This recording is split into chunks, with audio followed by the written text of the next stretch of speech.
Now then, the Green Party is fielding its largest ever number of candidates in the general election. Expect to have at least 300 of them.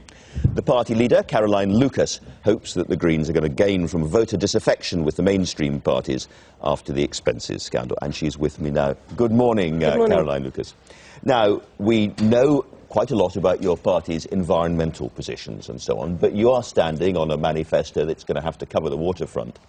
One thing that you haven't talked about much as a party is what's going to have to happen because of the depth of the financial problems that the country's in.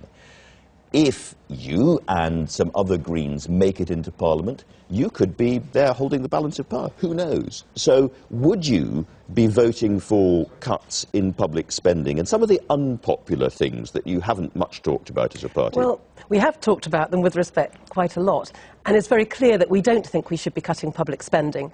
That if you look at the size of the deficit, well, not right now, certainly. I think the danger of cutting public spending now is that we will go back into a double-dip recession, if you like. So what we want to see is actually government investment in jobs. Our worry is that unemployment is getting left behind in all of this complete obsession, if you like, with the deficit. And basically, the black hole that we undoubtedly face is caused not just because we need to cut public spending, but the other option, of course, is to raise taxes. Now, that is the heretical issue that none of the other parties are prepared to look in the face. But we think this is a real opportunity for genuine progressive tax reform. And that's what we're very upfront about saying in our manifesto. What would you like to see happen to the tax system?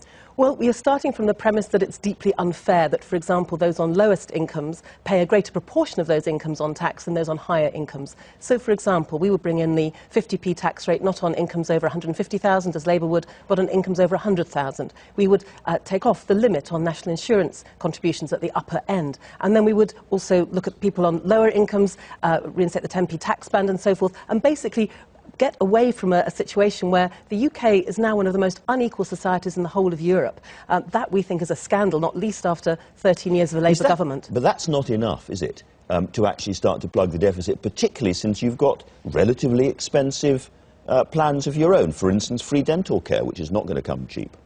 No, on Thursday we're going to be launching our manifesto, and it is a fully costed manifesto that independent economists have looked at as well. So the books will balance. We recognise, of course, that we're going to have to borrow. We're looking at borrowing along the same lines as the government at the moment. But we believe that if we reformed the tax system, there are ways of being able to pay for basically making this country a fairer society, and we think that's resonating very strongly on the doorsteps. You started as a party very much seen by a lot of people as a sort of single-issue party on the environment.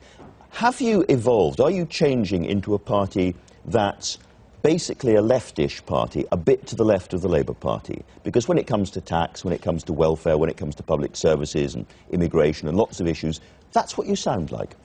I don't think that's anything new, to be quite honest. The fact that the media have caught up with it is wonderful, but it's always been there in our manifesto right from the early 70s. So yes, we are a party about progressive taxation, about redistribution, standing up for inequality, wanting a fairer society, and actually having the guts to put those policies in our manifesto. Because, to be honest, the other three parties are sounding increasingly identical, really. There are small, cigarette papers of difference between them, but essentially they're all talking about cutting public services. The debate is when. We want to have a much more mature debate about taxation. We want to talk about a high pay commission, not just a low pay commission. We want to look at raising the minimum wage. We want to look at ways of making this society less scarred by inequality than it is today. I suppose, I don't know if it's a danger or an opportunity for you, but you could become a sort of protest vote for angry people from the Labour Party family originally, angry people on the left.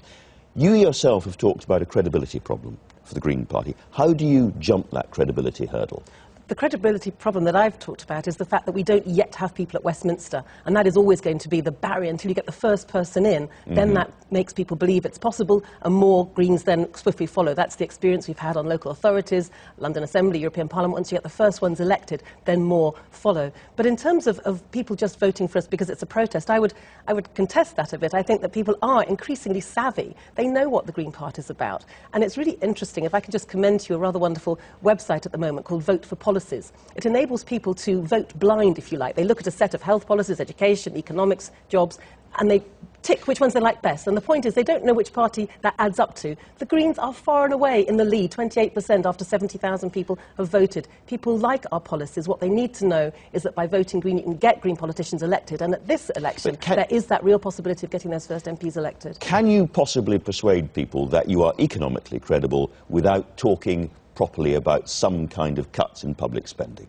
Well, we're not the only ones who are basically challenging this consensus from the other parties about cuts in public spending. Is? Well, David Marr.flv, for example, who was the one economist on that monetary committee who actually saw the recession coming. Plenty of other economists out there Everybody talking about can find an economist. Well, I've got some with some very good reputations. I mean, there were going to need to be cuts, I don't deny that, but the things we want to cut are things like Trident. Why on earth are we going to be spending £78 billion over the next 30 years on a defence instrument that isn't even going to be relevant, effective, or do anything much for our security? ID cards, the road building programme, I've got plenty of things on my list. But the idea that cutting public services right now is a good idea, I think, is fantasy, and we're very proud to be able to say that. Well, lots of people will be watching that manifesto next week. Caroline Lucas, for now, thank you very much indeed.